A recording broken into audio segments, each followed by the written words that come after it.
Buenas noches. Vamos a comenzar la 16ª Jornada Culturales Santo Tomás de Aquino. En torno a la figura de Santo Tomás de Aquino organizamos estas jornadas culturales.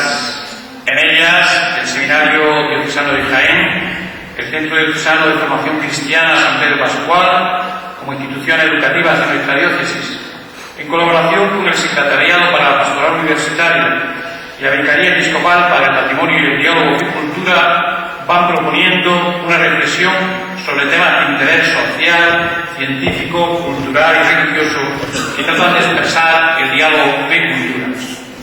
A lo largo de 26 años, nacieron allá por el año 1988, alentadas por el entonces obispo de la diócesis, Monseñor Santiago García Lacid, han sido muchos los ponentes y las reflexiones sobre temas de interés social, científico, cultural y religioso que se han sucedido, buscando siempre expresar el diálogo entre la fe y la cultura.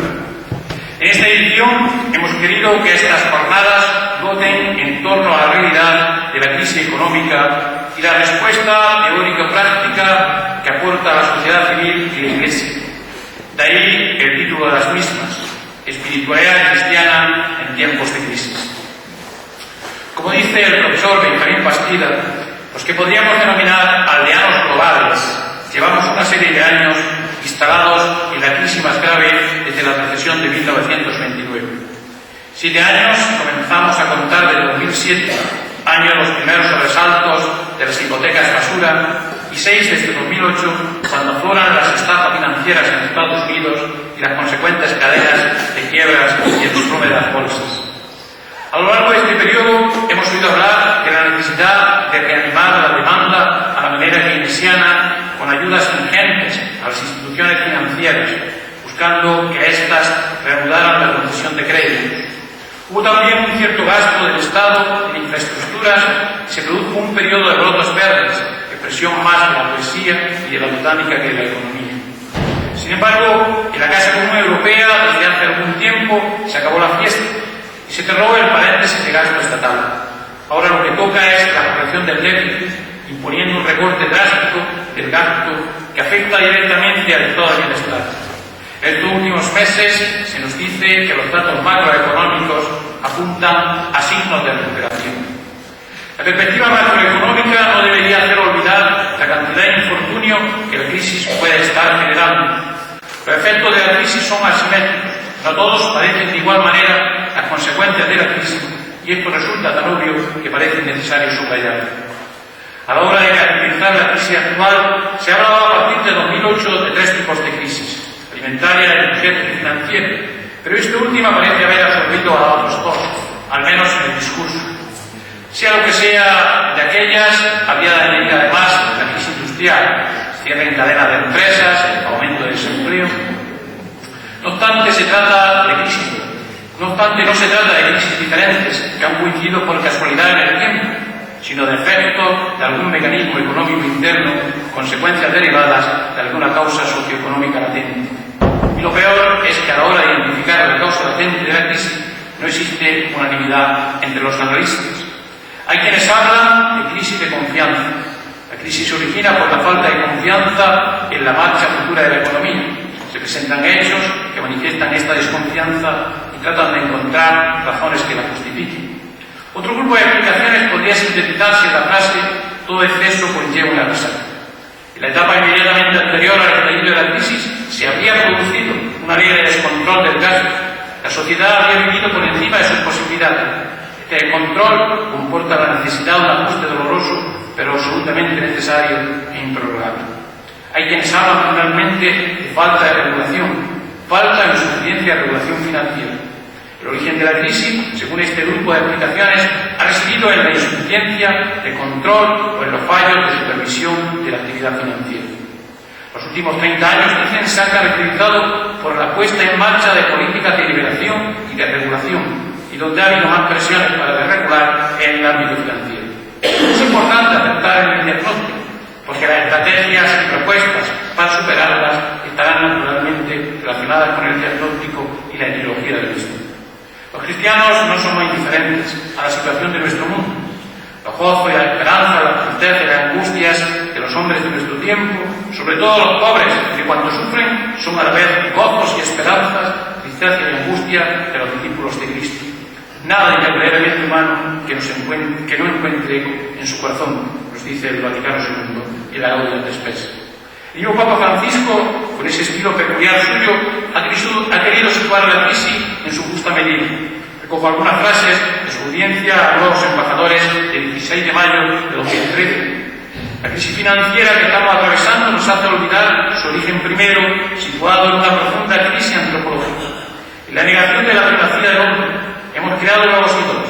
El antiguo culto al becerro de oro ha encontrado una imagen nueva y despiadada en el fetichismo del dinero y en la dictadura de la economía sin rostro y objetivo verdaderamente humano.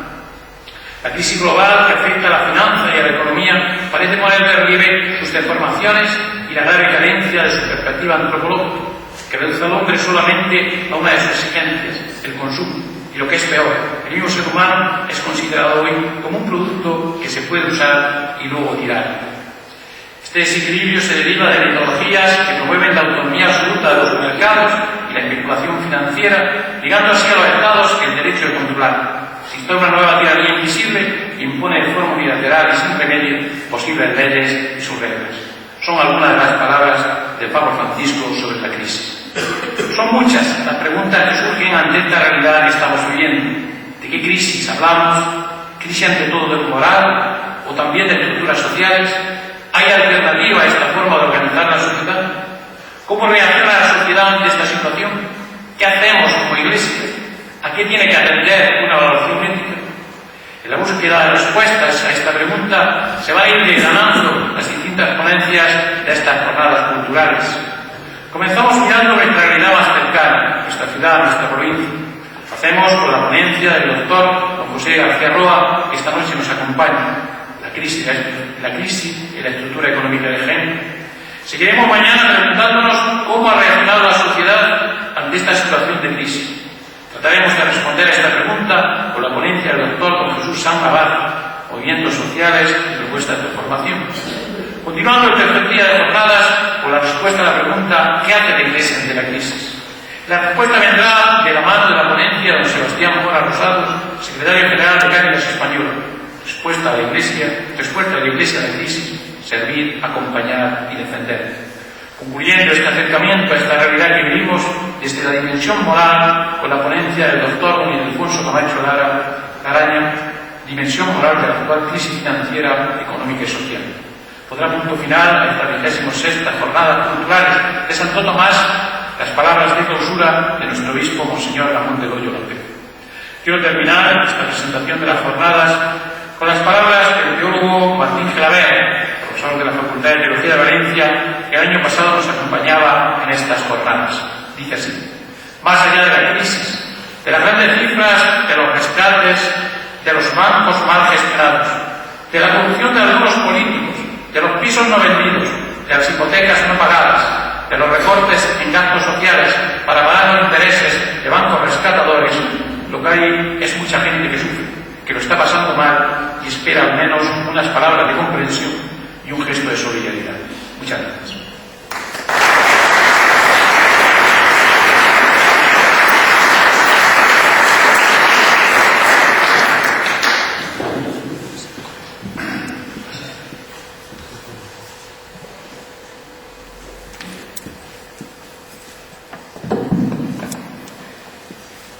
Bien, buenas noches.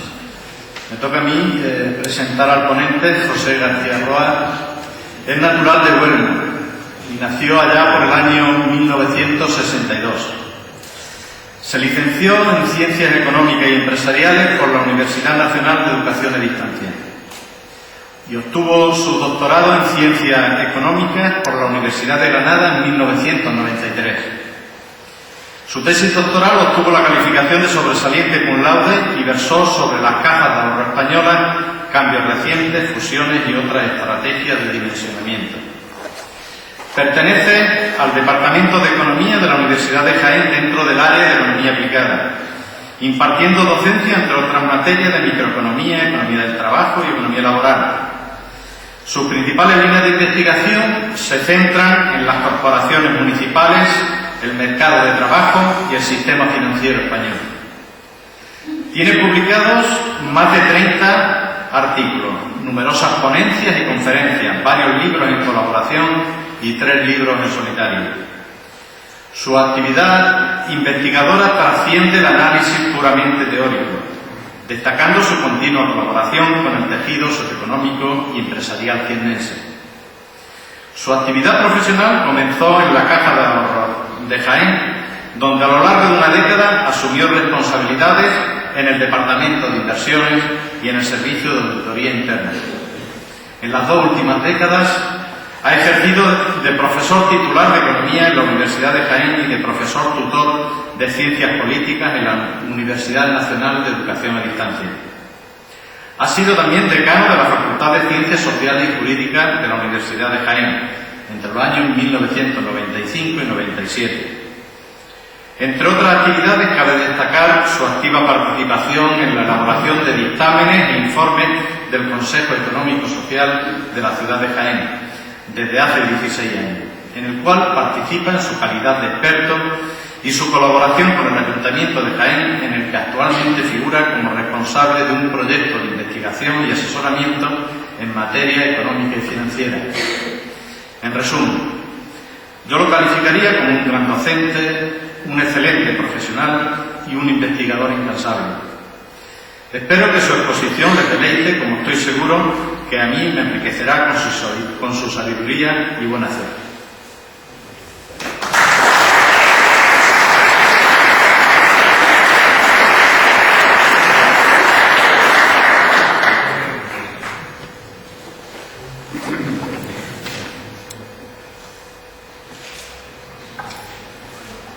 Bueno, pues buenas tardes a todos.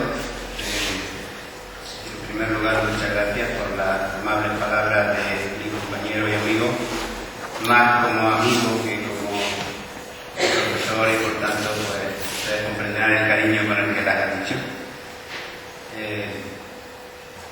Gracias a los organizadores de esta jornada por acordarse de mí. Esta no es la primera, y espero que tampoco la última vez que acudo darles solamente unas reflexiones personales, alguna idea sobre la crisis que bueno, que como cualquier aspecto económico siempre nunca está exento de dificultades y siempre puede dar lugar a diferentes valoraciones y diferentes puntos de vista. Que la economía al final es una idea más, de algo que tenemos que aprender y que nos sirve para reflexionar sobre la vida, pero que yo no puedo decirles cómo tenemos que actuar en términos económicos. Lo que sí les puedo dar es unos parámetros, una información al respecto, y lo que voy entonces a desgranar algunas cifras, desgranar no muchas cifras, algunos detalles, algunos datos sobre la economía para de alguna manera fundamentar mis explicaciones sobre una palabra que hoy en día todo el mundo utiliza con mucha frecuencia, crisis, pero que desde el punto de vista económico pues podemos avanzar en ella un poco. Además lo hago con comodidad, lo hago con mucha tranquilidad, porque bastantes de los invitados que hay en esta sala son amigos míos, amigos y amigas, y los que no, pues espero que lo sean. Así que espero que disfruten, y espero no ser muy pesado a lo largo de mi exposición, así que vamos a ver cómo hago unas reflexiones sencillas y a la vez profundas en la medida de lo posible. Ahí tenemos pues una imagen de Jaén, de nuestra provincia, una imagen que podía un poco reflejar la situación de la provincia. Si esa foto se hubiese hecho hace 500 años, estaría prácticamente igual.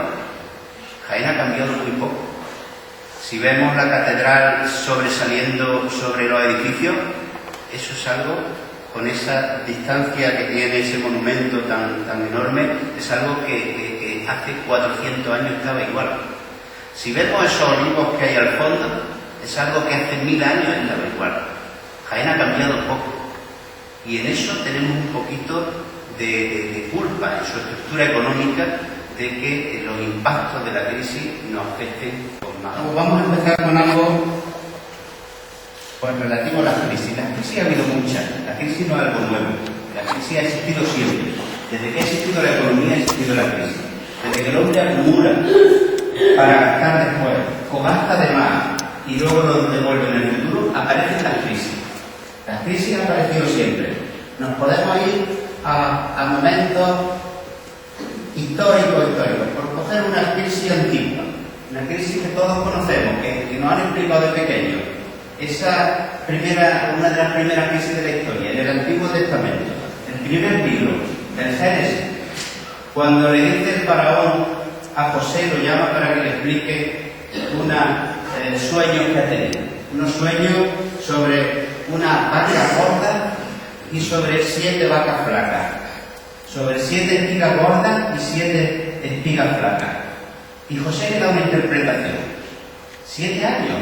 Hacía mucho tiempo que no teníamos crisis de 7 años. La crisis que hemos tenido ahora ha tenido 7 años de abundancia, del 2000 al 2006, y ha tenido 7 años de crisis. Este año saldremos de la crisis, pero de una manera muy suave, sin que todavía se note en el empleo, sin que todavía, como bien ha dicho el presentador, todavía las personas no veamos el alivio necesario, efectivamente.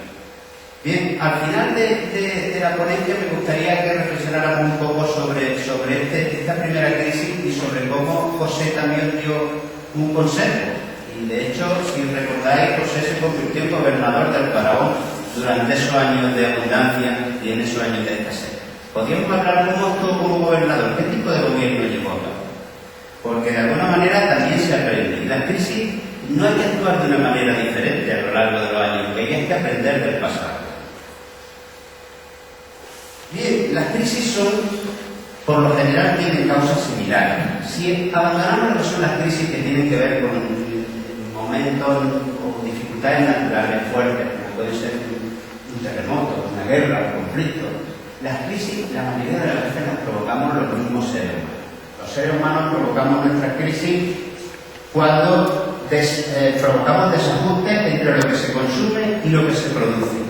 Cuando la producción no se ajusta con las necesidades que tienen los individuos. Eso a la vez suele estar provocado muchas veces por movimientos especulativos y esos movimientos los impulsa en cada vez más el dinero fácil o el dinero barato. Cuando hay un momento de entrada de dinero fácil, aparecen movimientos especulativos, el precio de los bienes no se ajusta a lo que debería de ser, sube más de la cuenta, la gente sigue comprando pensando que ese bien va a seguir subiendo siempre, y entonces tenemos una crisis en la vivienda, porque compramos la vivienda y esperamos ganar y vender todavía más cara. Tenemos una crisis en bolsa, porque compramos acciones y esperamos venderlas todavía más caras. Tenemos crisis en materias primas, porque compramos oro, o café, o azúcar, o petróleo y esperamos venderlo más caro en el futuro. O tenemos una crisis en la .com, como hemos tenido con la empresa de Internet al principio de la década, al final del siglo pasado y al principio de este siglo. Incluso una crisis tan curiosa como la crisis de los tulipanes en Holanda, donde en el siglo XVII se llegó a especular tanto con los tulipanes que no me van a creer, pero un tulipán, un bulbo de tulipán, llegó a pagarse por él el precio de una casa de un señor rico. Puesto en términos de renta, el valor de esa casa era exactamente 15 años de sueldo de un artesano, no de un obrero cualquiera, de un artesano del siglo XIX. 15 años por un bulbo. Eso fue una especulación hasta que llegó un momento en que nadie lo pagaba y los precios cayeron hasta que se arruinó muchísimo. En general, esas crisis no solo siguen existiendo, sino que ahora son más frecuentes. Y son más frecuentes las crisis porque la globalización de los mercados hace que se produzcan más desajustes, con más frecuencia desajustes entre la oferta y la demanda, desajustes entre lo que se produce y lo que se necesita. Tenemos que ponernos ya no solo de acuerdo con lo que se necesita en nuestro pueblo para nuestra empresa, sino de acuerdo con lo que se necesita en el resto del mundo y tener en cuenta lo que el resto del mundo va a producir para nosotros, con lo cual es mucho más fácil encontrarse con desajustes entre la oferta y la demanda y por tanto con desequilibrio importante. Vamos a empezar con 4 ideas fuertes. Primera idea es el efecto renta y el efecto riqueza. El efecto renta es aquel que nos hace consumir comprar los bienes que necesitamos, los bienes que queremos, de acuerdo con la renta que tenemos, de acuerdo con nuestra nómina, de acuerdo con nuestros ingresos. Y el efecto riqueza es el que nos hace consumir, porque tenemos la sensación de que nuestro patrimonio es mayor. Por ejemplo, si nuestra vivienda vale más, consumimos más. Si las acciones que tenemos en bolsa valen más, consumimos más. Pero todavía no hemos vendido las acciones y todavía no hemos vendido la vivienda. Pero tenemos la sensación de efecto riqueza y vamos al banco y además el banco nos lo reconoce ese efecto riqueza. Debe un préstamo porque tengo acciones, que ahora vale mucho. O debe un préstamo porque tengo una casa, que ahora vale mucho. Y el banco te da un préstamo por una casa que era la misma casa por la que no te daba el préstamo hace 5 años. Entonces, en ese momento, el efecto riqueza contribuye también al consumo y contribuye al crecimiento económico. No hay que olvidar que cada vez que tenemos una crisis, hemos tenido primero un momento de desaforo, de crecimiento excesivo. Entonces, el efecto renta y el efecto riqueza son a tener en cuenta. Después tenemos el crédito barato. El crédito barato siempre aparece en todas las crisis que hemos visto últimamente, que lo que hace es generar consumo y también para otros que no lo necesitan, que no necesitan consumir, genera especulación. Por ejemplo, consumo es el que compra una vivienda porque la necesita para vivir, especulación es el que compra una vivienda porque espera venderla mañana a un precio más elevado. Tenemos otra idea fuerza que también es importante desde el punto de vista de la crisis. Y es que la globalización económica, como ya he dicho antes, va a facilitar la aparición de desajustes, de diferencia entre la oferta y la demanda. Y eso es muy importante porque si un país ve cómo sus costes de producción suben, porque sus salarios suben, porque los precios suben, todo va encadenado, más costes, más salarios, más precios. Si nuestros precios suben por encima de los de otros países, nosotros venderemos menos a otros países porque vendemos más caro y esos otros países nos venderán más a nosotros porque ahora ellos venden más barato comparativamente con nosotros. Nuestros coches serán menos competitivos, nuestras producciones serán menos competitivas. Con lo cual, al final, el país que ve subir sus costes y ve subir sus precios por encima de los costes y de los precios de otros países, ve cómo aumenta el paro y ve cómo al final se reduce su renta y por tanto el consumo. Y la última idea de fuerza que me gustaría también compartir con ustedes es que una manera de evitar la crisis, por lo menos de mitigarla, en algunos casos, es ajustando los ingresos reales a los gastos reales. Esto a escala social, sobre todo. Y a escala social lo que significa a escala de país o a escala de provincia, lo que requiere es que guardemos cuando sobra para gastar cuando falta. Y ahí sí hay una responsabilidad ya de los gobiernos, que son los que tienen que de alguna manera ajustar la presión fiscal, como luego podemos comentar lo que el faraón decidió hacer durante los 7 años buenos para tener durante los 7 años malos. Es decir, ajustar, porque el mercado no sabe ahorrar. El mercado no le interesa ahorrar. Al mercado no le importa que mañana cierren unas empresas o vayan unas personas al paro. Eso al mercado le da igual. Son los gobiernos los que tienen que hacerlo y a los gobiernos les cuesta. Porque los gobiernos también se dejan llevar por lo que se llama el ciclo político. Los gobiernos pueden pensar que es mejor no pensar que hay crisis, pensar que todo va bien, porque el voto va a ser más fácil de obtener. Estas serían las 4 ideas fuerzas. Para que nos hagamos una idea de que esto, como he dicho con algunos ejemplos, siempre ha existido, a mediados del siglo XIX tuvimos también una crisis económica en nuestro país y un acreedor que quería cobrar su deuda del gobierno, pues le dijo al presidente del Consejo de Ministros, Ramón García Narváez. Su comentario era: España cuenta con muchos hombres insignes como Cristóbal Colón, que descubrió América. ¿Por qué nadie del gobierno descubre la manera de pagarlo? Y el ministro le dijo: mire usted, Colón descubrió América porque había una América que descubrir. Nosotros no podemos descubrir dinero porque no hay. No tenemos. No hemos guardado, le tenía que haber dicho, no hemos guardado de cuando teníamos. De cuando venía el oro de América, no lo hemos guardado. Como no lo hemos guardado, ahora nos falta.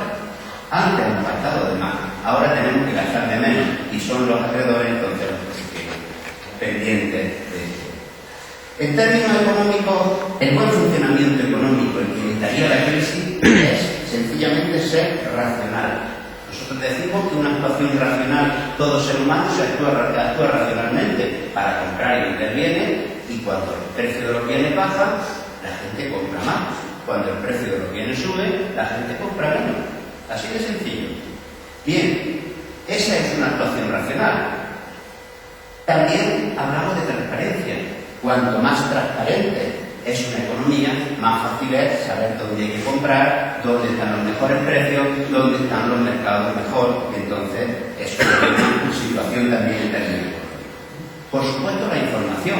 Hoy en día es muy fácil obtener información, todos podemos buscar en internet cualquier cosa y rápidamente nos aparece muchísima información. Pero información que sea ventajosa para hacer inversiones, para saber si debo comprar o no comprar una vivienda, para saber si debo comprar o no comprar acciones, al final descubrimos que la tienen solo unos pocos. Nosotros siempre nos enteramos tarde. Compramos la vivienda cuando ya es muy cara. Vendemos las acciones cuando ya han bajado demasiado. Al final, esa información no existe en el mercado. Y también tenemos que aprender a evaluar los riesgos. En economía se evalúan los riesgos.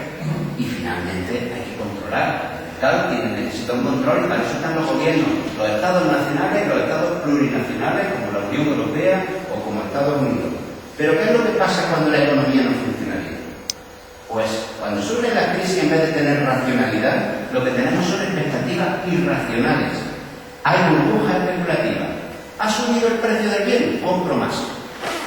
Pero si has comprado una vivienda que valía 100.000 y la has comprado por 200.000, bueno, pero es que si la compro ahora por 250, mañana la vendo por 350. Y cada cuanto más cara es la vivienda, más me endeudo. No solo compro por lo que tengo, sino que me endeudo por lo que no tengo, con el dinero de otros para poder comprar.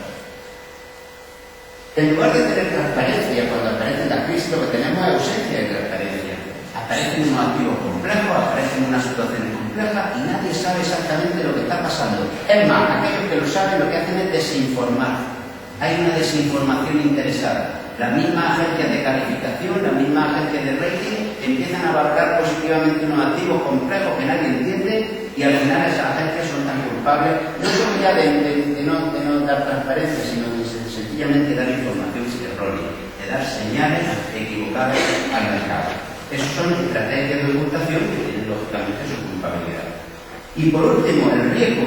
Cuando hemos dicho que se evalúa el riesgo en economía, en una situación normal, cuando se producen estas situaciones racionales, todo el mundo desprecia el riesgo. Lo desprecian los inversores, lo desprecian los bancos, lo desprecian las familias.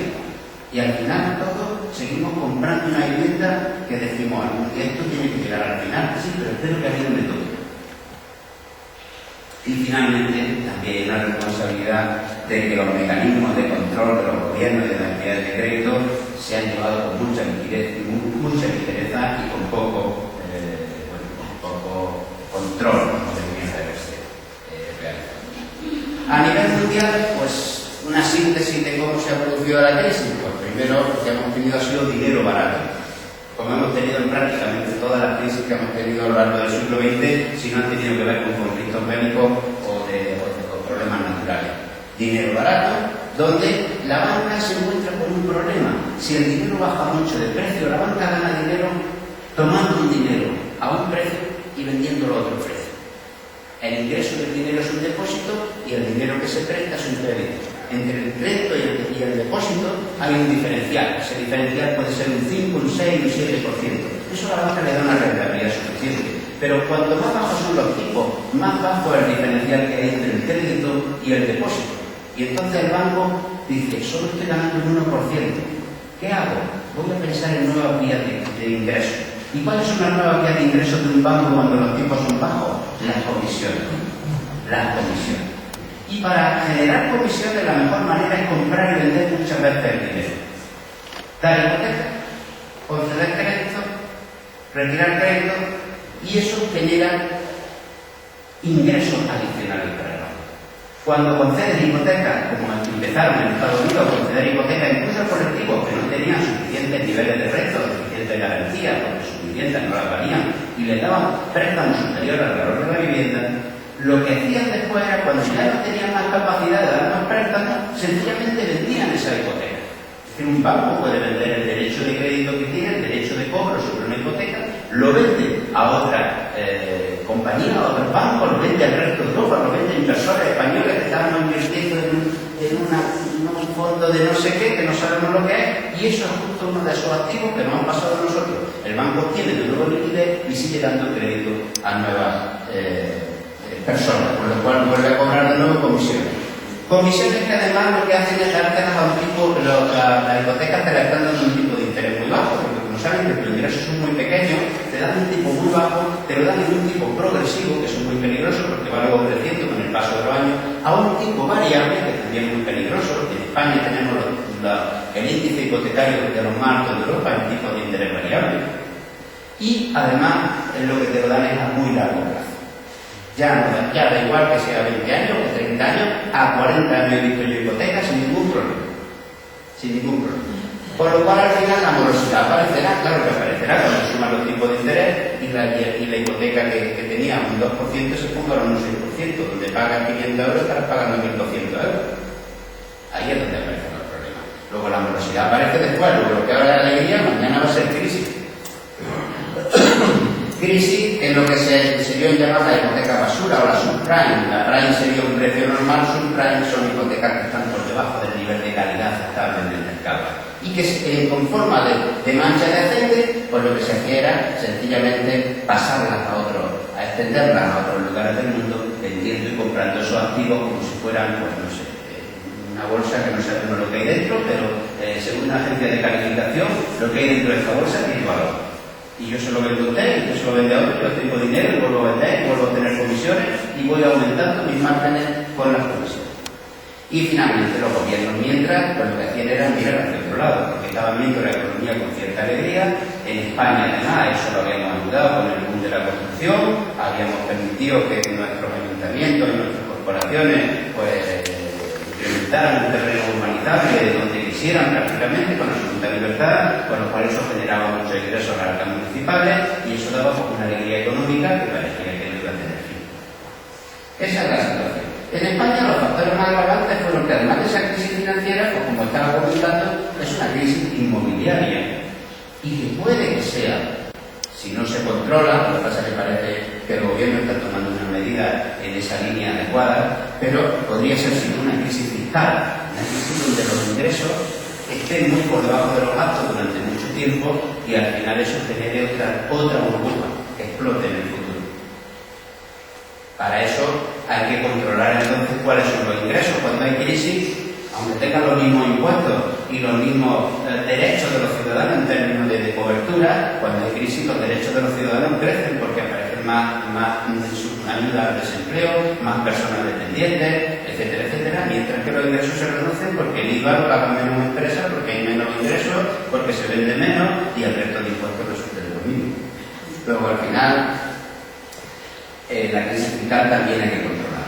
Pero ahora mismo es una crisis financiera y es una crisis inmobiliaria, donde el dinero barato se ha dado con tipos de interés muy bajos de 2000 a 2005. Ahora pondré algunos gráficos porque creo que aquí las letras te costará trabajo de estas. Los compradores de primera vivienda y los inversores privados dispararon el precio de la vivienda. No se midieron los riesgos de la hipoteca, se produjo una sobrevaloración de activos y eso es lo que llamamos una burbuja. Es decir, una vivienda no puede valer ahora 100.000 euros, el año que viene 200.000 euros y al siguiente 300.000 euros, porque eso no puede subir permanentemente. Las viviendas tienen un valor en función de los compradores. Normalmente se calcula para la compra de vivienda, lo que se estudia es la población entre 18 y 29 años. Esa es la población potencialmente compradora de vivienda. Y esa población entre 18 y 29 años lo que tiene es una renta determinada.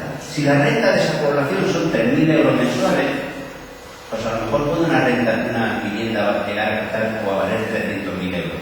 Pero si los ingresos de estos jóvenes que tenemos ahora son de 1.000 euros mensuales, y ya es mucho, porque tienen trabajo, ¿cómo podemos hablar entonces de vivienda de 300.000 euros? Tendremos que ver viviendas para ellos que estarán entre los 10 y los 150.000 euros. Una vivienda normal, y todo lo que haya subido por encima tendrá que bajar hasta que se ajuste a la capacidad adquisitiva de esos potenciales compradores. Eso lo que generaba, lógicamente, la burbuja era un efecto de riqueza, como he explicado antes, y eso como a todos los sectores. Yo tengo vivienda, mi vivienda vale más, la he vendido y he ganado dinero, pues ahora me compro un coche, o ahora sencillamente me he pedido un crédito para una vivienda y no solo me han dado crédito para mi vivienda, sino que me han dado crédito para que la mueble y me han dado crédito para que me vaya de viaje de novio. Pues yo consumo más y se extiende a toda la economía. Y bueno, la independencia del petróleo, la pasividad de los gobiernos, etcétera, porque si me enrollo mucho luego no van a ver ustedes todo lo que tengo previsto. En general, como decía, los efectos son excesos en el sector inmobiliario, una importante deuda hipotecaria, unos elevados niveles diferenciales de inflación. Si nuestros precios, como consecuencia de que el precio de la vivienda subía mucho, en general suben todos los precios de la economía. Al final vendemos menos a los alemanes y los alemanes nos venden más a nosotros. Al final exportamos menos y pagamos más caro lo que compramos, o compramos más de ellos, al final perdemos renta y perdemos capacidad y creamos desempleo en nuestro país a la vez de que estamos creando empleo en otros lugares. Porque ahora vemos lo que pasó durante la crisis en Alemania, si allí ha aumentado el desempleo, pues allí ha caído el desempleo. Se deteriora la inversión y la tasa de crecimiento de la productividad se reduce. El impacto de la crisis es enorme, por supuesto, más en Jaén, hablaremos en concreto de Jaén. Cae el precio de la vivienda como consecuencia de la crisis, se desploman las expectativas de los productores y de los consumidores.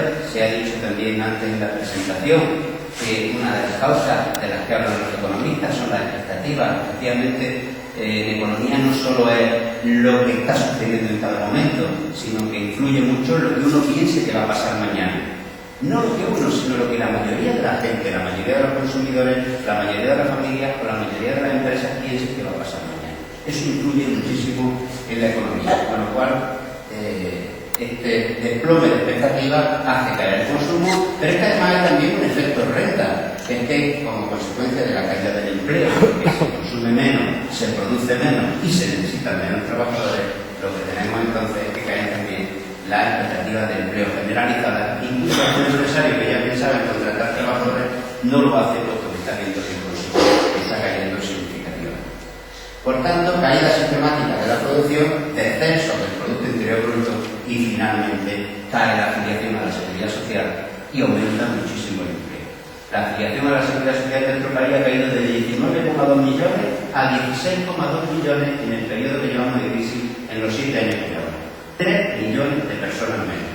Y el paro ha subido de 3 millones o de 2 millones 800.000 a 5 millones 700.000, es decir, 3 millones más. Prácticamente los que han salido de Seguridad Social han entrado a formar parte del sector. Con lo cual la Seguridad Social gana, tenemos menos ingresos para después hacer frente al subsidio de desempleo y hacer frente a las pensiones, y tenemos más gastos con el tema del desempleo. Volver al monográfico y relajar un poquito, que es mucha la información, aunque digo que voy a dar pocos datos, pero finalmente los economistas tenemos siempre el mismo defecto, que queremos apoyarlos todos con datos. Si vemos la evolución de la inversión en vivienda en nuestro país, desde el año 80 hasta el año 2012, vemos cómo desde el año 80 hasta el año 98 se comportó de una manera razonable, entre un 4 y un 5%. Entre un 4,5% y un 5,5% aproximadamente. Y a partir del 96-97 empieza a crecer porque se liberaliza la capacidad de los ayuntamientos de poder construir donde ellos quieran, establecer nuevas urbanizaciones, RP1, RP2, RP3, RP4, nuevas posibilidades, y eso hace que aumente la inversión en vivienda, el porcentaje del Producto Interior Bruto hasta que llega al 7,5% y llega un momento que empieza a caer. Y además cuando cae, ya no cae fácil, cae rapidísimamente. Tenemos los datos de 2012 hasta alcanzar niveles similares a los que teníamos. Eso en términos del precio de la vivienda es que a medida que aumenta la construcción, en términos racionales, si aumenta la oferta debería de bajar su precio. En términos irracionales, cuando hay una burbuja, al subir la oferta lo que hace es que sube su precio. Desde el año 96 que he dicho que subió la construcción, no solo no cae el precio de la vivienda, sino que sube un 4%, luego este año un 8%, luego este año un 12%, este año un 16%, y llegamos al año 2004 que subieron un 18-19%, 2005 un 16-17%, hasta 2007, que ya llevaban un par de años no cayendo, sino subiendo menos, subiendo un 4%, o un 8%, un 10%. En total, si sumamos todas estas subidas, tenemos ahí duplicar el precio de la vivienda en unos pocos años. De toda la vivienda, de las nuevas, de la usada, de la media de vivienda. Al final, eso no podía dar más resultado que una burbuja. No pueden subir la cantidad de bienes y subir los precios de esos bienes si las necesidades de los individuos, si el número de españoles que hay en España son los mismos. Es imposible. Ahí hay una burbuja especulativa. Pero claro, teníamos entre el año 2000 y el año 2005 teníamos tipos de interés muy bajos. El que no podía comprar una vivienda era porque no iba al banco. Tú ibas al banco y te daban tu crédito. ¿Dónde vas a comprar la vivienda? Vale, mañana mandamos al tasado. ¿Cuánto va la vivienda? 100%. Tengo usted el 100%. Y si quiere usted un viaje y quiere usted amueblar la cocina, también se lo paga. Esa era la situación. Y firme usted aquí que va a empezar a pagar 300 euros al mes. Oye, si varían los tipos de interés, no, esto no va a variar. Si ya se han variado, se han subido los tipos de interés. Ahora, para mitigar la crisis hemos tenido que mantenerlos todavía más bajos. Pero eso no podemos hacerlo permanentemente. Porque eso también nos genera problemas. Luego, en tipos bajos no vamos a poder mantenerlo mucho tiempo. En general, entonces, bueno, este gráfico lo podemos saltar, pero tenemos muchas cosas. El impacto para Andalucía y Jaén es mayor dependencia de la construcción en Andalucía y la provincia de Jaén que en el resto de España. Eso nos afecta mucho más. El alto porcentaje que tiene la construcción en el empleo de nuestra provincia y del resto de Andalucía es muy importante. El turismo que empieza a caer con la crisis, sobre todo el nacional, que es el que más nos afecta a Jaén, que es el que se especializa en el turismo interior, también cae significativamente, se ve más afectado, cae significativamente y nos afecta a Jaén, y se genera más desempleo. La demanda interior es muy débil, porque Jaén la renta que tenemos está en torno al 80% de la renta nacional, es decir, nuestra renta está muy por debajo, y al 70% de la media europea, por lo tanto tenemos una debilidad en la demanda y por supuesto también cae la demanda exterior, por lo cual la situación es más complicada. Y luego nos encontramos con otro tema, que también merece la pena hacer un pequeño, que es la economía sumergida. La economía sumergida mueve en Jaén y en Andalucía uno de cada 3 euros. Y tenemos otro tema, que es que los salarios son rígidos a la baja, nadie quiere aceptar que le bajen el salario y al final la crisis solo se ajusta por la vía del desempleo, expulsando a los últimos que han entrado. En ese sentido, nuestra economía es insolidaria y esa falta de solidaridad genera un mayor desempleo. Y ese mayor desempleo lo ha generado en Jaén. En Jaén, estos son los datos del desempleo en España, que teníamos, por ejemplo, en el año 1976 un 5%, que nuestra tasa de desempleo más alta llegó a estar en el año 83 en un 24%, y que la teníamos de nuevo en 2007 en un 7,95%, por debajo del 8%. Es verdad que era una tasa artificialmente baja, porque gran parte de ello estaba en el sector de la construcción, con unos salarios que no se controlaban y con una construcción que tampoco tenía futuro. Pero es verdad que nuestros límites podían haber estado en torno al 12, 14, 15%. Todo lo que hemos tenido de más en el empleo aquí, lo hemos tenido de menos o de más en el desempleo a medida que se ha producido la crisis y se ha puesto en manifiesto la crisis, llegando a alcanzar en el tercer trimestre de 2012 el 25%, ahora estamos en el 26%. Pero es que en Jaén no estamos en el 26%. En Andalucía no estamos en el 26%, estamos en el 36%. Y en Jaén estamos en el 26%, estamos en el 40 o 41%. Depende, el mes estamos en el 29 o el 28%, porque todavía se está recogiendo aceituna, el mes que viene estaremos en el 40-41% porque la aceituna ya se deja de recoger. Luego ahí tenemos un problema agravado. Si lo vemos en toda Europa, el desempleo, tenemos como cuanto más oscuro el color, mayor es la tasa de desempleo. Y como podemos ver, salvo estos que están en gris, que son datos que no forman parte de la Unión Europea, todos los demás, vemos que los que tienen el color más clarito son estos dos países centrales, Alemania y Austria. Austria, tasa de paro 4,8%, Alemania, tasa de paro 5,5%. El hecho es que Jaén tiene un 41%. En Jaén, y en toda España, la tasa de paro junto con la de Grecia, más alta que la de Portugal, más alta que la de Irlanda, más alta que la de Italia. Luego las situación para nosotros es muy complicada. Pero es que no solo es eso, no solo es que tengamos una tasa de paro muy alta, es que si nos fijamos en los países en los que ha crecido más la tasa de paro, que ha sido Irlanda, que ha sido Grecia, que ha sido Portugal, que ha sido España, pues bueno, efectivamente, por eso estamos en una situación, algunos de ellos rescatados, otros que han estado con ellos ser rescatados. Pero, ¿y cómo es que en Austria la crisis parece que no la ha afectado? Estaban en el 4 y ahora están en el 4,7 y 4,8. ¿O cómo es que en Alemania la crisis, el color oscuro es la tasa de desempleo actual y el color claro es la tasa de desempleo de hace 7 años? ¿Cómo puede ser que ahora en Alemania, después de toda la crisis, su tasa de paro haya bajado del 8% al 5%? O a lo mejor es que ellos, cuando estaban en la vaca corta, hicieron algo que nosotros no hicimos. Ellos dijeron, los precios están subiendo, la demanda está subiendo, vamos a tener problemas, vamos a prever esos problemas. Y eso nosotros no lo hemos hecho. Y como no lo hemos hecho, ahora tenemos que aprender de ello. Pero vamos a aprender tarde. Porque no es lo mismo hacer algo con dinero cuando tenemos dinero en el bolsillo que hacer algo con dinero cuando tenemos que pedirlo prestado y eso nos genera otro problema.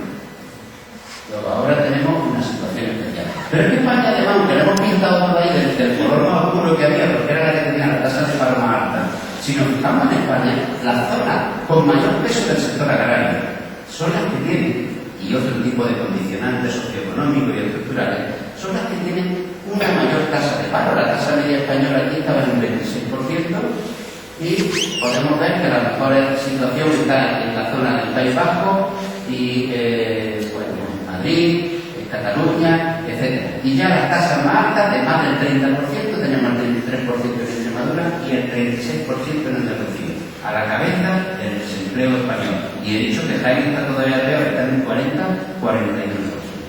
Esas son las situaciones. Si a eso le sumamos la economía sumergida, resulta que la economía sumergida, que he dicho que también tiene importancia porque reduce ingresos para el Estado, reduce ingresos para el sector público, la economía sumergida, si la vemos aquí, cuanto más oscuro es el color, más economía sumergida es.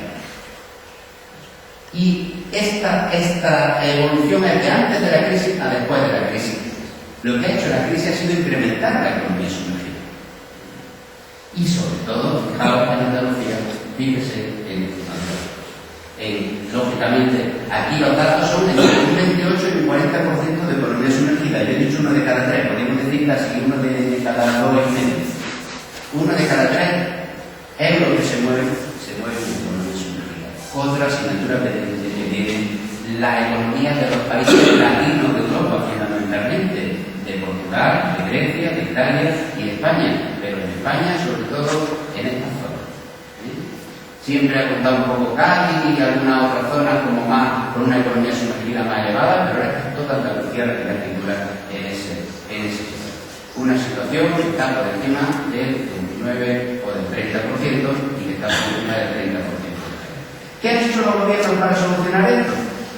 Bueno, pues cuando ellos empezaron con la crisis, Estados Unidos y Europa lo que hicieron fue proporcionar dinero barato. Pero bueno, vamos a bajar el precio del dinero, a ver si metiendo dinero en la economía, pues la gente compra, si se consume más, pues entonces se reactiva un poco la economía. Eso es lo que han hecho. Pero en España ese dinero barato no llegaba, porque nosotros teníamos lo que se llamaba una prima de riesgo alta. Entonces la gente decía, yo presto, pero prefiero prestarle a los alemanes, que me lo van a devolver con un tipo de interés más bajo, pero más seguro. España tiene más riesgo y no nos llegaba el dinero. Y eso es lo que hay aquí. Ahora el tipo de interés es barato, pero una cosa es que el tipo de interés sea barato y otra cosa es que vayamos al banco y nos preste ese dinero, porque el banco todavía nos ve como posible moroso. Luego la política fiscal, lo que hicimos mientras lo que hicimos los españoles cuando la crisis ya se empezaba a ver venir y cuando ya estábamos en la crisis 2008-2009, lo que hicimos fue aumentar el gasto público. Se pueden acordar del plan E o de esos criterios electoralistas que dicen, bueno, vamos a dar a cada español 400 euros en la renta, como si nos sobrara el dinero, cuando lo que estábamos en la última vaca gorda ya. Estábamos en la última, pero no queríamos ver que venían las placas y había muchísimos síntomas. Entonces, al final, lógicamente, la política fiscal no estuvo para nada. La política económica, pues mirar para otro lado. No afrontamos reformas estructurales, no reformamos la actividad inmobiliaria, ni la actividad financiera de los bancos, ni la reforma laboral, ni la reforma de la administración pública. Lo dejamos todo como está y que siga a más y a más hasta que el problema no tenga solución. Claro, al final pues aparecen el riesgo de déficit público, la falta de crédito, dificultades para nuevos emprendedores y nuevas empresas, elevar el coste de los servicios públicos y una dualidad que es muy importante en el mercado laboral, donde tenemos una parte de los trabajadores que están fijos y están asegurados y otra parte de los trabajadores que son temporales. Son más del 35% del total de los trabajadores que están trabajando. Más del 35% son temporales y no tienen ningún tipo de indemnización. Entonces ese mercado global tampoco funciona. ¿Qué es lo que hicieron mientras Alemania y Austria cuando empezaban a ver venir la crisis? Pues reformas tendentes a guardar y a prever. ¿Qué es lo que hizo, por ejemplo, Austria en el año 2003? Por poner un ejemplo. Austria en el año 2003 estableció la obligación de las empresas de dotar mensualmente un fondo para cada trabajador en caso de despido. Es decir, usted cuando le despida que le toca 45 días por año trabajado, pues entonces yo este año le toco 45 días, mensualmente lo que corresponde. Porque el problema del empresario es que cuando llega el momento de despedir a un trabajador dice, que no tengo nada, porque paga mensualmente los gastos que tiene. De esta manera, con la reforma austríaca, paga mensualmente los gastos que tiene ahora y el gasto que va a tener cuando tu empresa esté en crisis. Con lo cual, cuando tu empresa esté en crisis, no tiene que decir a los trabajadores, vamos al fondo de garantía salarial, porque la empresa no tiene para pagar. La empresa tendrá para pagar. Y ahora, si tú nunca eres despedido en esa empresa y cambias de empresa, puedes llevarte tu fondo, te pertenece como tu fondo de pensiones. Y cuando te jubiles, si no has gastado ese fondo de pensiones porque nunca has ido al pago, te lo pones como un fondo de pensiones y lo cobras como una jubilación. Eso lo han hecho en Austria. ¿Asume su pago? No. ¿Asume los costes de la empresa? Sí, pero en un momento en el que ellos tenían ganancia, tenían capacidad, podían. Y con un sistema de solidaridad laboral. Porque lo que han hecho los alemanes también, no quiero extenderme mucho más, supongo que ya hay un poco fuera de tiempo, ¿no? Más o menos. ¿Qué es lo que han hecho los alemanes, por ejemplo, en términos de solidaridad laboral? Los alemanes han dicho, si Volkswagen, por ejemplo, que es una gran empresa alemana, tiene dificultades para mantener su ritmo de producción, porque Volkswagen produce al año 10 millones de coches. Si un año hay crisis y tenemos crisis en la española, Volkswagen se le nota, porque a lo mejor vende 9 millones de coches. Y eso significa que necesitan menos trabajadores. ¿Qué hace Volkswagen? ¿Despedir a los últimos que entraron? ¿A los últimos 1.000, 2.000 o 5.000? No. El acuerdo que tienen los sindicatos es, nosotros lo que vamos a hacer es, nos despedimos todos en un 20% de horas, cobramos el 80% y nos vamos al paro solo en un 20% de horas. Nos pagan subsidios solo por ese 20%, todos estamos trabajando, nadie pierde la conexión con la empresa. Para el Estado es menos dinero de subsidio y en el momento que vuelva a traer la actividad económica volvemos todos a trabajar el 10%. Eso se llama solidaridad. Eso cuando Iberia se lo dijo a los pilotos de Iberia hace 6 o 7 años. Los pilotos dijeron, de eso nada, somos 1.200 pilotos de Iberia. Los 300 últimos que entraron que se vayan a la calle. Y los pilotos de Iberia cobraban un salario medio de 250.000 euros al año. ¿Qué han hecho los pilotos de Iberia esta semana? Llegaron a un acuerdo con Iberia en la que han aceptado una reducción del salario del 14% para mantener sus puestos de trabajo. Los mismos pilotos de Iberia se han dado cuenta de hace 7 años ahora, pero se han dado cuenta ahora en crisis. Los alemanes llegaron a un acuerdo porque lo que hicieron para llegar a este acuerdo de solidaridad laboral y también fue la señora Angela Merkel del Partido Demócrata Cristiano se coaligó con el Partido Socialdemócrata, como aquí el PP y el PSOE se ponen de acuerdo para llevar a cabo esta reforma en un momento de bonanza. Y no era necesario para ella, para gobernar, llegar a esa coalición. Podía haberse llegado con un pequeño partido. Y lo hizo con el otro gracia y lo hizo para hacer grandes reformas. Luego, ahora, ellos tienen una ventaja que nosotros no tenemos. Luego, problemas para Jaén. La crisis no es solo cíclica, la crisis no es solo coyuntural. Jaén tiene una población dispersa y envejecida. Jaén tiene 224 núcleos de población, 96 o 97 municipios, y solo tiene 6 municipios que tengan más de 20.000 habitantes. Esos son 40 y tantas personas por kilómetro cuadrado, que es una densidad de población bajísima. El tejido empresarial tiene una situación muy precaria. El mercado laboral está absolutamente dañado. La iniciativa emprendedora es mínima. Y os daré datos, muy pocos, porque tampoco quiero cansar mucho. Y en situación de crédito de morosidad, la tasa de morosidad de Jaén es más elevada. Más elevada porque nuestra renta es más baja y porque nuestro paro es más alto. Y ya está, si no tiene más. Y la población, pues como decía, 294 núcleos de población que nos dan 49 habitantes por kilómetro cuadrado. Andalucía tiene 97 por kilómetro cuadrado. España tiene 93. El futuro de Jaén no está en mantener los 96 pueblos, los 224 núcleos poblacionales, está en agrupar la población, porque la economía como funciona ahora es con núcleos de población de una densidad mínima. Una densidad mínima. No voy a decir como Holanda, que tiene 800 habitantes por kilómetro cuadrado, pero sí que voy a decir como España, que tiene 93 por kilómetro cuadrado. Y eso genera además un alto índice de dependencia. Si lo sumamos al alto índice de envejecimiento, en nuestras zonas rurales están prácticamente pobladas su mayoría por personas retiradas, jubiladas, pensionistas, mientras que la mayoría de la población activa está en la zona urbana. Y eso hay que tenerlo en cuenta también. El tejido empresarial, por dar algunos datos, tenemos 37.000 empresas, la mitad de la agricultura. Andalucía solo tiene el 16% de la agricultura, todavía tiene mucha. El 7% de todas las empresas son de industria, más o menos como Andalucía, cuando en España es el 14%, que también es poco, porque Europa perdió mucha industria. España tenía el 39% de industria en 1970. La construcción es prácticamente como la industria, pero prácticamente ya no es nada, y los servicios aquí pues son de muy poco valor añadido. Las actividades de alto peso son las más tradicionales, las de menos valor añadido. Faltan actividades intensivas en tecnología. El mercado laboral, como he dicho, tiene una tasa de paro muy por encima de la del resto de Andalucía y muy por encima de la del resto de España, y 4 veces la media europea, o 10 veces la austríaca. Y el ratio de emprendedores es un ratio que no se ve mucho por ahí, pero que nos dice también mucho sobre cómo qué capacidad tiene una economía.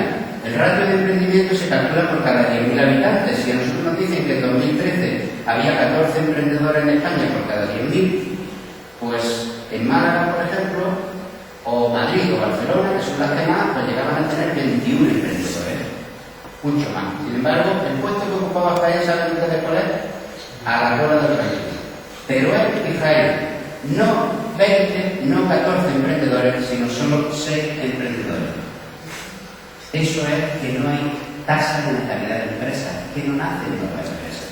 Y eso nos pone en una situación muy complicada. Y los créditos, lo que he dicho, en el conjunto de España, con un paro del 26%, la morosidad es un 11%. Nosotros, con un paro de un 40-41%, la morosidad sube al 18%. ¿Qué banco te va a prestar si sabe que 1 de cada 5 no le van a devolver el dinero? Ese es el problema, que tenemos 1.800 millones de euros que no pagamos en la provincia de Jaén. Y esa es la principal razón por la que los bancos no prestan. De esa manera, si no prestan, es que primero necesita dinero, que es una empresa que va muy mal, o uno que quiere crear una nueva empresa, lo que es la natalidad de empresa o la mortalidad de empresa, lo que hace es que hay menos natalidad, menos emprendedores y más mortalidad, muchas más empresas que llevan momentos ciertos. Esa es la situación. Y ya por último, para salir de la crisis, no quiero cansarles más, por si tienen antes alguna pregunta o alguna intervención al respecto. Bueno, pues básicamente se trata de volver a ser racionales, ser eficientes, incrementar la lucha contra el fraude fiscal, crear políticas activas de creación de empleo en el sector privado, impulsando en la creación de empresas, reduciendo trámites, potenciar sectores estratégicos. Jaén necesita un modelo nuevo donde la foto que se haga dentro de 50 años sea diferente, que nuestro campo no sea un monocultivo del olivar. Con 70 millones de olivos no nos vamos a hacer nunca ricos, con eso no llegamos a ningún sitio. Necesitamos otro esquema. Pensemos hace 40 años cómo estaba Almería y cómo está Almería ahora, o cómo estaba Huelva y cómo está Huelva ahora, y Jaén, su sector agrícola prácticamente no ha cambiado. O es un modelo nuevo que se basa en la innovación, en el conocimiento, que tenemos tanta gente formada como cualquier otro lugar de España. Nuestra universidad nos da licenciados y titulados de alta capacidad todos los años, tan buenos como los que salen de cualquier otra universidad española. Y por supuesto, basado también en energías renovables y en lo que son las nuevas líneas de futuro, ¿no?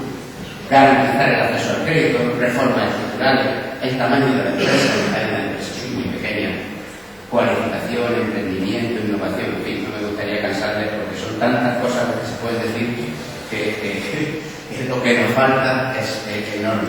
Luego es una crisis coyuntural, sí, como en toda Europa, como en todo el mundo. Nuestro problema es que hemos tenido, sí, 7 años de vaca flaca, se han cerrado empresas, ha aumentado el paro, se ha perdido renta, se ha perdido competitividad, pero también una crisis estructural. Es una crisis estructural porque tenemos un sector agrícola que está poco profesionalizado, que está poco diversificado, el sector de la construcción se ha hundido y no hay traspase al sector industrial porque no hay sector industrial. Nuestros polígonos industriales no son polígonos industriales porque no tienen chimenea, son polígonos comerciales. Se traen cosas y se venden cosas. Las traen a nivel mayorista y las venden a nivel minorista. La poquita producción industrial que teníamos estaba ligada a la construcción, la industria de la madera, la industria de... Eso es lo que estaba pegado a la construcción. Al parecer la construcción se ha venido abajo. El sector servicio que tenemos tiene bajo nivel añadido, nuestra renta está por debajo de la media española, no hay espíritu emprendedor, en fin, un problema estructural que también hay que...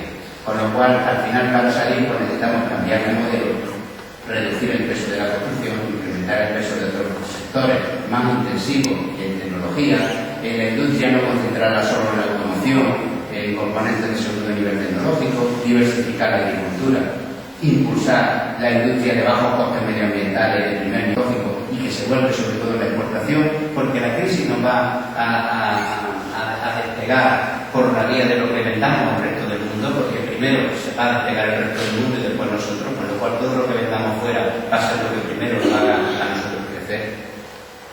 Y bueno, ese es el asunto. Si volvemos por donde empezamos, a esa interpretación del sueño que le hizo José al faraón, que luego le dijo al faraón: me gusta tu interpretación, quédate de gobernador mío, esos 14 años que va a durar en la vaca, esos 14 años de la vaca flaca y de la vaca gorda. Al final se trata de prevenir y mejorar el control, cosa que no han hecho los gobiernos. Sí lo han hecho mal los alemanes, los austriacos que lo hayan hecho perfectamente, pero lo han hecho mejor. Ahorro intertemporal, es decir, ahorrar ahora para gastar mañana, ahorrar cuando tenemos la vaca gorda para gastar cuando tengamos la vaca flaca.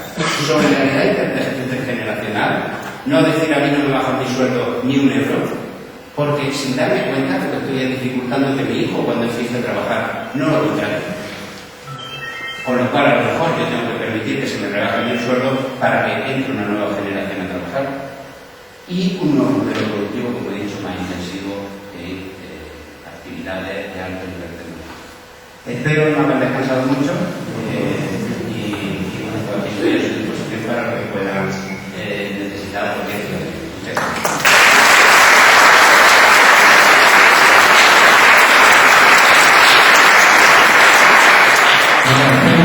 y ahora, si hay alguna pregunta. Yo tengo una cuestión que me está llamando la atención últimamente y es: si ahora mismo en España tenemos más desempleo que nunca, muy importante, más deuda pública que nunca, el país está teniendo más deuda pública que jamás en su historia reciente y menos posibilidades de afrontar. ¿A dónde vamos? Porque no hay, ahora mismo, dicen que antes decían brotes verdes, ahora usted también ha dicho, pues parece que empieza la recuperación en 2014. ¿Qué recuperación si no hay un sector intensivo que absorba mano de obra y cree empleo? Pienso yo. Sí, es importante. Se aproxima al 100% del Producto Interior Bruto. Es decir, si tuviéramos que pagar todo lo que debemos ahora mismo en nuestro país, tenemos que estar un año sin comer y trabajar sin gastar, con lo cual es una deuda importante. Pero también es cierto que hay un esfuerzo de control por parte del gobierno, que la deuda o el déficit que va acumulando deuda se está reduciendo y se está controlando, con lo cual eso ha generado confianza en los mercados. Si nuestra deuda fuera mal, nuestra prima de riesgo se habría incrementado. Nuestra prima de riesgo estaba en torno a los 600 puntos básicos hace algo más de un año. Ahora está en torno a los 200 puntos básicos. Eso nos ha dado muchísima ventaja. Se están haciendo también reformas. Siempre yo suelo criticar un poco en este sentido al político de turno en su momento, porque siempre va un poco más lento de lo que a lo mejor a mí como economista me gustaría, pero es verdad que se están haciendo en la línea correcta. No porque lo diga yo, sino porque lo dicen los la mayoría de los economistas y porque así lo están reconociendo los organismos internacionales y porque inversores que de otra manera no hubiesen venido a nuestro país están empezando a invertir. Eso hay que tenerlo en cuenta. La situación es complicada, pero aunque parece que aquí no tenemos alrededor empresas exportadoras, en nuestro país el 35% de todo lo que producimos, de toda nuestra renta, se obtiene gracias a lo que vendemos al extranjero. A lo que vendemos a los alemanes, a los franceses, fundamentalmente. Y precisamente la última noticia son que a los alemanes y a los franceses sus expectativas de crecimiento para este año son mejores. Por lo cual, para un tercio de todo lo que nosotros producimos va a ser mejor este año. Por lo cual, nuestra situación va a mejorar por la vía de la exportación, como he dicho antes. Y luego, lógicamente, toda una serie de sectores que están relacionados. Es verdad que después pasar de una tasa de paro de un 40-41% en Jaén a una tasa, diríamos, razonable, entre comillas, de un 10 o un 12%, ahí sí pueden pasar 10 años.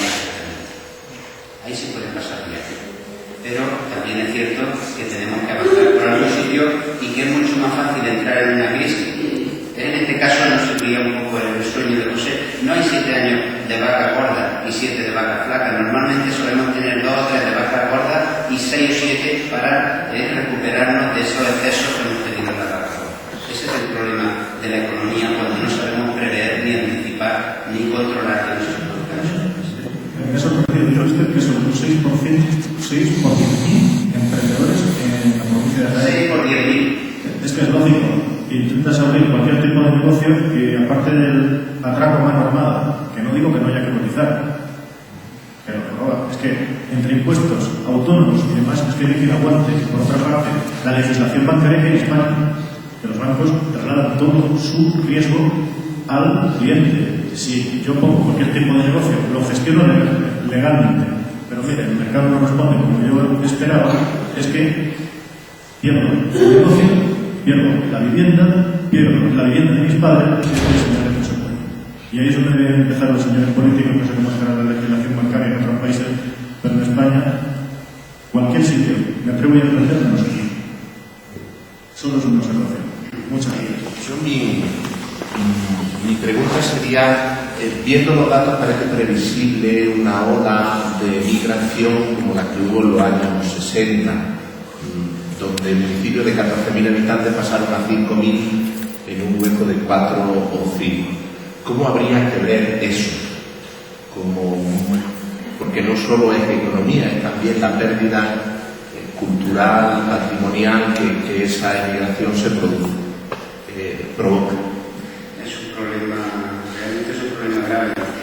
Para los próximos años va a ser un poco seguir esta línea que empezó Suiza, de poner límite al movimiento de personas de fuera, a la entrada de otras personas, de otros países. Pero, bueno, y puede que de España pues salgan 300.000, como salieron el año pasado, salgan 200.000, salgan 400.000. Eso no varía mucho en el mercado de trabajo. Pero a una población como Jaén sí que le puede afectar. Es decir, Andalucía le espera y a Extremadura un futuro parecido al que tiene Castilla y León, o parte de Castilla-La Mancha, que son poblaciones prácticamente abandonadas, poblaciones prácticamente desérticas. Nosotros no podemos mantener 96 o 97 pueblos en 13.000 kilómetros cuadrados y al final no puede ser una persona que vive en Santiago de la Espada, que tiene tanto viaje desde aquí a Santiago de la Espada como de aquí a Madrid, es que está aislada del mundo. Entonces hay poblaciones y núcleos que no tienen futuro desde el punto de vista económico y tampoco desde el punto de vista social, por mucho que políticamente se quiera mantener áreas, zonas y comarcas, eso no tiene futuro. Y desde el punto de vista de los trabajadores, pues ¿qué vamos a hacer? No podemos impedirle a nuestros trabajadores que se marchen fuera. Mi alumno de la universidad todos los años tiene 1.200 nuevas personas que salen a la calle, con 40 titulaciones diferentes. De esas 1.200 personas, los más formados, si no encuentran aquí trabajo inmediatamente, se marchan. Se marchan de su pueblo primero, vienen a la capital, y en la capital que no hay nada, pues ya se van a cualquier sitio de España. Se mueven. Y los que están dispuestos a la movilidad geográfica, que son los que están más formados, son los que primero se van. Y los que no, son los que se quedan aquí. Con lo cual nuestra pirámide de población en Jaén es complicada. Es una pirámide que en lugar de tener una forma de barril, donde hay un número elevado elevado de personas doctoradas y licenciadas, un número mucho más elevado de personas con bachiller y títulos medios, que son los que cubren casi todos los trabajos o en casi todas las áreas, y luego un número muy bajo de personas con muy poco nivel de formación, de primaria o hasta la enseñanza obligatoria, que es lo que tienen en Alemania, una forma de barril donde el centro está muy copado. Aquí lo que tenemos es una forma de X, muchos por arriba, muy bien formados, 1.200 cada año más en Jaén, muchos por abajo, con nivel de primaria y con enseñanza secundaria y obligatoria, pero muy pocos con bachillerato, con conocimientos medios y con FP. Eso sí lo tiene Alemania. Alemania lo que le falta son por arriba, le faltan ingenieros, le faltan 500 o 600.000 ingenieros, le faltan titulados. Pero nosotros tenemos ese problema en Jaén. Por un lado se nos van a quedar los que no tienen formación y los ha expulsado a la construcción, que ahora están intentando agarrarse a la agricultura en su pueblo, y eso no tiene futuro. Y por otro están los que se han marchado, son los que se han titulado y encima pues tienen actitud hacia la movilidad geográfica y además están bien formados. Entonces al final la tasa de paro de Jaén va a caer. En una parte porque se va a crear empleo, pero en una parte más importante todavía porque parte de los parados no se van a quedar en la política. De todo lo que decía Carmen, de agradecer el tema del chino y nos hemos podido entender bastante, creo, ¿no? Pero yo quería preguntar, cuando habla de los brotes verdes, ese tipo de palabras raras que no nos las creemos ya, y que ahora vamos a recuperar, dice, recuperar significa volver a lo que teníamos en 2006-2007, o ya hay derechos sociales que me costó mucho tiempo conseguir y que ya no van a volver. Beneficios de bienestar y ese tipo de cosas que sabemos. ¿Hasta dónde es eso de recuperar? Porque yo entiendo que ya volver al mismo sitio, imposible. Volver al mismo sitio, imposible. Volver al mismo sitio, imposible. No podemos, el sector de la construcción no va a recuperar los niveles de enseñanza. Actualmente tenemos un exceso de vivienda construida de 700.000 viviendas. De acuerdo a la demanda que tenemos, tardaremos todavía por lo menos 4 años en copar o en que se vendan esas viviendas, con lo cual la construcción no va a despegar hasta dentro de 4 años para empezar a construir 100 o 150.000 viviendas al año, es decir, mucho menos de lo que estábamos haciendo en los últimos años.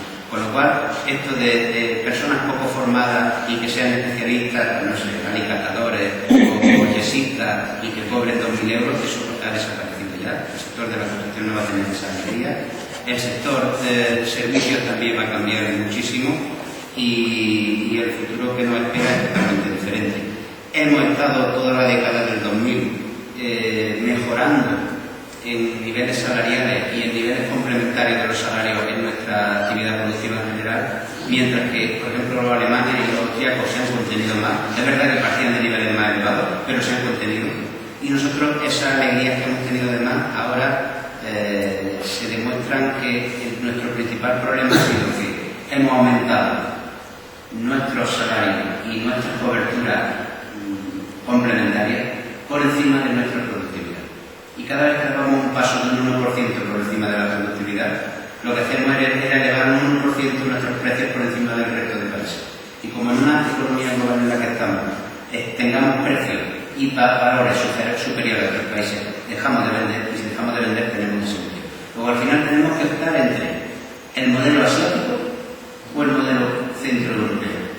El modelo asiático es baja formación, bajo nivel tecnológico y bajo salario, y el modelo europeo es alta formación, alto nivel tecnológico por parte de las empresas. Por eso ya he hablado de inversiones con alto valor añadido y donde los trabajadores lo que tengan es buenos sueldos, pero debido a que su productividad es elevada. Una productividad que se debe a su formación, a su capital intelectual, pero también al capital tecnológico que aportan las empresas, y eso no se puede aportar en la aceituna, que la recogemos prácticamente igual que hace 1000 años, con unos palos y unos lienzos.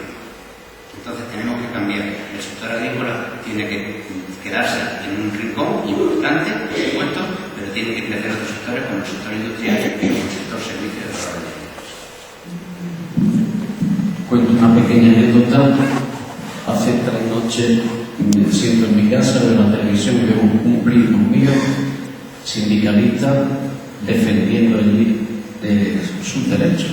Los derechos para arriba y para abajo. A mí me sorprendió, no pensé que sindicalista. Al día siguiente lo llamo y le digo, te voy muy averado. No, Jaén, te voy muy averado. y dice que en tiempos de crisis hay que ponerse así. Es que no se puede ser de otra manera, es que obra es impresionante, es que si no te la dan todas en el mismo sitio. Y entonces me planteo un problema que ha apuntado desde la economía, desde esta coyuntura hay que hablar de valores. ¿Cómo hablar de valores? El economista tiene que acudir no solo a lo técnico, sino también dar un salto cualitativo hacia otro lenguaje. Probablemente, porque el ser humano, bueno, es algo más complejo que un solo consumidor de bienes, que ahorra una vez y que a veces consume. Es algo diferente. Yo creo que tenemos que cambiar en ese sentido y tenemos que pensar las cosas de otra manera. Efectivamente hay unos valores, es decir, el trabajador tiene unos derechos, el trabajador tiene, pues no sé, va ganando y va dando paso al beneficio suyo, pero yo creo que últimamente lo que se ha producido en España es que las ventajas y las ganancias sociales que hemos tenido las hemos tenido solo para una parte de los trabajadores y no las hemos tenido para el total de la población activa.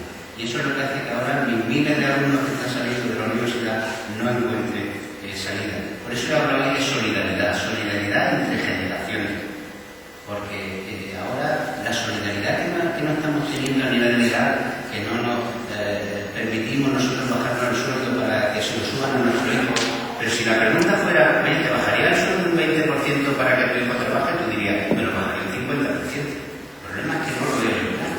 Pero al final estamos teniendo esa solidaridad a nivel familiar. Es decir, el padre está teniendo a su hijo hasta los 30 o pasados 30 años en la casa, porque no puede mandarlo fuera, porque el hijo no puede trabajar. Y si al padre le falta dinero, el abuelo que está cobrando una pensión porque tuvo suerte de prejubilarse o de jubilarse en una buena compañía o con una pensión no tan alta, está también ayudando al resto de la familia. O sea que esa solidaridad está existiendo. Lo que hace falta es que nosotros esa solidaridad la impongamos al mercado, a la economía en su conjunto. Como han hecho los austríacos en 2003 aquí todavía estamos diciendo esto es una maravilla. Y en 2003 los austríacos dijeron que las empresas, cada una de ellas, por si tienes que despedir a un trabajador, y eso te cuesta al mes 100 euros, por todos los meses 100 euros en una caja. Y cuando el trabajador se marche de esta empresa se lleva los 100 euros. Y si se va al paro se lleva los 100 euros. Y si nunca los cobra porque nunca va al paro, cuando se jubile cobrará sus 100 euros. Eso es solidaridad intergeneracional. Eso es asignar a cada uno lo que le corresponde.